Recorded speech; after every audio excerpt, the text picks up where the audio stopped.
வணக்கம். ஈரான் அமெரிக்க போர் எவ்வளவு பெரிய வியூக பிழையையும் எவ்வளவு பெரிய ராஜதந்திர பிழையையும் ஏற்படுத்தி இருக்கின்றது என்பது இன்றைய காலை செய்தியில் முக்கியம் பிடித்திருக்கின்றது. புகையை போர்வையால் மறைக்க முடியாது என்பது போல இந்த வியூக பிழையானது புகையாக ஆகாய வெளியில் கிளம்பி கொண்டிருக்கின்றது. இதில் முக்கியமான காரணம், இப்பொழுது போரை நடத்த முடியாத நிலையில் அமெரிக்காவும் ஐரோப்பாவும் பெரும் பொறிக்குள் சிக்கப்பட்டு விட்டார்கள். போரை நடத்துவதற்கு பாலிஸ்டிக் ஏவுகணை வேண்டும். இன்று போர்க்களத்தில் இராணுவத்தை இறக்கி உயிர் பலி கொடுப்பதற்கு யாரும் தயாராக இல்லை. இதனால் ஏவுகணை போர் ஒன்றையே நடத்த வேண்டியதாக இருக்கின்றது. ஏவுகணை போரை நடத்துவதற்கு கைவசம் ஏவுகணைகள் இல்லை. இதுதான் பிரச்சனை. உதாரணமாக உக்ரைனுக்கு பேட்ரியாட்டிக் ஏவுகணையில் பொருத்தி ஏவுகின்ற கிரனேட் மிசைல்கள் 300 வழங்குவதற்கு கூட தங்களிடம் வசதி இல்லை என்று அமெரிக்க அதிபர் நிராகரித்திருப்பது அமெரிக்காவினுடைய ஆயுத உற்பத்தி தொழிற்சாலையில் ஏற்பட்டிருக்கின்ற மிகப்பெரிய பின்னடைவாக இருக்கின்றது. ஏவுகணை என்பது விளையாட்டான ஒன்று அல்ல. ஓர் ஏவுகணையை உருவாக்கி அதை வெளியில் எடுப்பதற்கு சுமார் 24 இருந்து 30 மாத காலம் ஆகும். எனவே ஓர் ஏவுகணையை மட்டும் செய்வது என்பது அல்ல. ஒரு தொகுதி ஏவுகணைகளை செய்ய புறப்பட்டால் அதற்கான படிமுறையான வேலைகளை செய்து வெடிமருந்து பொருத்தி அதற்கான இலக்குகள், சிப்கள் போன்றவற்றை அமைத்து துல்லியமாக தாக்குதலை நடத்தக்கூடிய வகையில் அவற்றை உருவாக்க வேண்டும். ஆகாயத்தில் இருந்து வருகின்ற எதிரியினுடைய பாலிஸ்டிக் ஏவுகணையை ஆகாயத்தில் வைத்தே குறி தவறாமல் தடுக்கக்கூடிய அளவிற்கு அதனுடைய தொழில்நுட்பத்தை உருவாக்க வேண்டும். எனவே ஏவுகணை என்பது சாதாரணமாக இரும்பில் கத்தி அடிப்பது போல அடிக்கக்கூடிய ஒன்று அல்ல.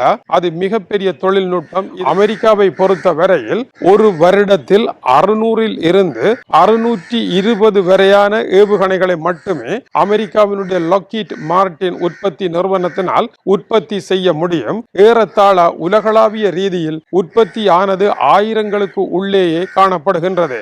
ஆனால் அமெரிக்கா என்ன செய்தது? ஈரானுடைய போர்க்களத்தில் முதல் நாளில் ஏலன் மாஸ்கினுடைய AI தொழில்நுட்ப ஏவுகணை கட்டமைப்புகளை ஆதாரமாக வைத்து ஈரானுடைய தளங்கள் மீது 2000 ஏவுகணைகளை ஒரே நாளில் ஏவி தள்ளியது. இந்த 2000 ஏவுகணைகள் என்பது 600 படி பார்ப்பீர்களாக இருந்தால் ஏறத்தாழ 3 வருட கால பின்னடைவை ஏற்படுத்தியது. 60 நாள் போர் 3 தர 60 180 வருட பின்னடைவை ஏற்படுத்தியது. எனவே ஒரு நூற்றாண்டு காலம் ஆயுத பற்றாக்குறையின் பின்னடைவை அமெரிக்கா அடைவதற்கு இந்த பொறுப்பற்ற ஆயுத பாவனை காரணமாக அமைந்தது. அமெரிக்கா பணக்கார நாடுதானே, நமக்கென்ன ஆயுதங்களை ஏவி தள்ளுவோம் என்று இராணுவத்தினுடைய கட்டளை தளபதிகளும் கமாண்டர்களும் அளவுக்கு அதிகமான ஆயுதங்களை ஏவி தள்ளிய காரணத்தினால் களஞ்சியங்கள் வற்றி போய்விட்டன. அமெரிக்காவிடம் பணம் இருந்தாலும் உற்பத்தி செய்ய முடியாத நிலை இருக்கின்றது. அமெரிக்கா குறிப்பிடுவதை போல 2 to 4 மடங்கு வேகத்தை 21 தினங்களில் அடைய வேண்டும் என்று கூறினாலும் அது சாத்தியமே இல்லை. 24 மாதங்களில் செய்கின்ற ஓர் ஏவுகணையை 21 நாட்களில் செய்து விடுவதற்கான இயந்திரங்கள் எதுவும் இல்லை. ஜெர்மனியில் இப்பொழுது புதிதாக உருவாக்கப்பட்டிருக்கின்ற ரைன் மெட்டலுடன் இணைந்து அமெரிக்காவினுடைய லாக்ஹீட் மார்டின் புதிதாக ஒப்பந்தம் செய்திருக்கின்றார்கள், விரைவாக உற்பத்தி செய்யலாம் என்று. ஆனால் விரைவாக உற்பத்தி செய்யலாம் என்றாலும் அதற்கான காலம் போதியது அல்ல.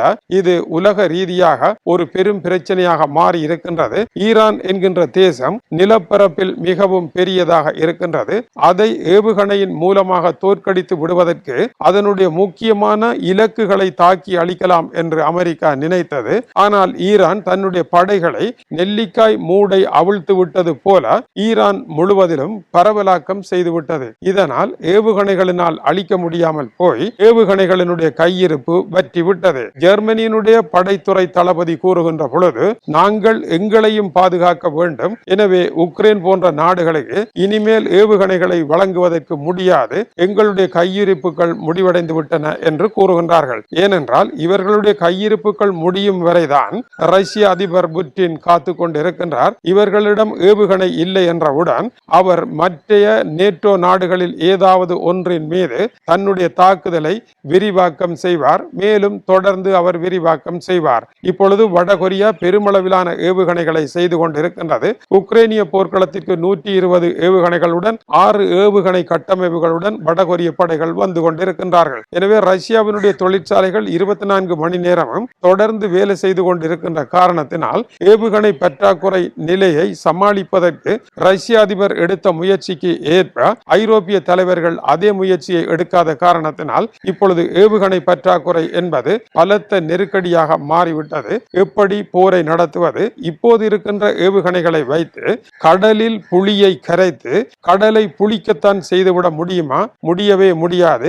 அதுபோலத்தான் இந்த நாடுகளின் மீது ஏவுகணைகளையும் குண்டு வீச்சுகளையும் நடத்துவதன் மூலமாக போரில் ஒரு வெற்றி பெற முடியாது என்கின்ற காலத்திற்கு உள்ளே ஈரானுடைய போர் சென்றிருக்கின்றது. உலக ஆயுதங்களை எல்லாம் எடுத்து சென்று ரஷ்யாவில் கொட்டி அளிக்க முடியாத அளவிற்கு ஐரோப்பா ஆசியா வரை பிரம்மாண்டமான தேசமாக ரஷ்யா இருக்கின்றது. அதுபோலத்தான் ஈரானும் இருக்கின்றது கணிசமான அளவு. எனவே ஆயுதங்களை கொட்டி இவர்களை வெற்றி பெற முடியாது. தரைப்படையை இறக்கியும் வெற்றி பெற முடியாது. அணுகுண்டுகளினாலும் வெற்றி பெற முடியாது என்பதுதான் யதார்த்தமாக இருக்கின்றது.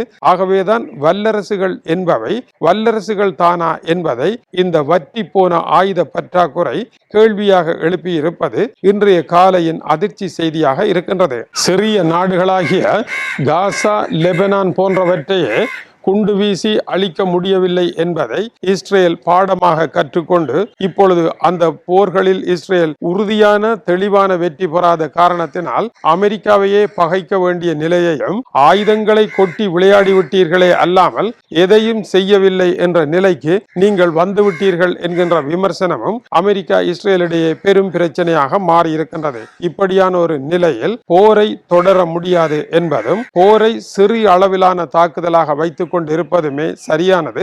அமெரிக்கா இந்த போர்க்களத்தில் தன்னிடமிருந்த ஆயுதங்களில் சுமார் 85% ஆயுதங்களை கொட்டி அழித்துவிட்டு இப்பொழுது நிற்கின்றது. இந்த விவகாரத்தை அமெரிக்க அதிபர் மறுத்தாலும் இன்று அது உண்மைதான் என்பது அம்பலத்திற்கு வந்திருக்கின்றது.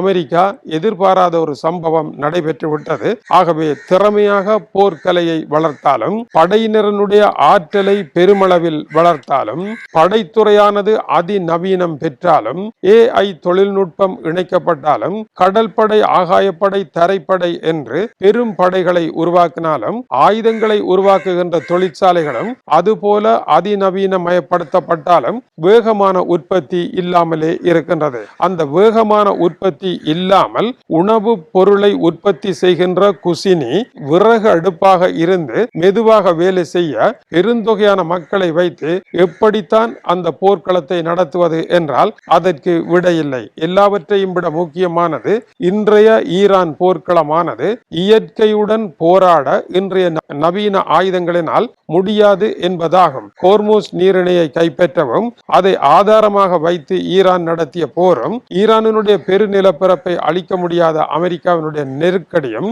கடலை வெல்ல முடியாத அமெரிக்காவினுடைய சூழ்நிலையும் அமெரிக்க ஆயுதங்களை வைத்து ஆயில் டேங்கர்களை காப்பாற்ற முடியாத நிலையும் ஈரானுடைய ஆட்சியை வீழ்த்த முடியாத சூழலும் ஹோர்முஸ் நீரிணையை கூட திறக்க முடியாமல் அமெரிக்க வல்லரசு தடுமாறி நிற்பதும் ஆயுதங்களை கடல், தரை, ஆகாயம் இயற்கையின் 3 பெரும் ஆற்றல்களும் வல்லரசுகளை தோற்கடித்திருக்கின்றன என்பதும் வல்லரசுகளினால் இயற்கையை வெல்ல முடியாது என்பதும் புதிய போர்க்களமாக இருக்கின்றது.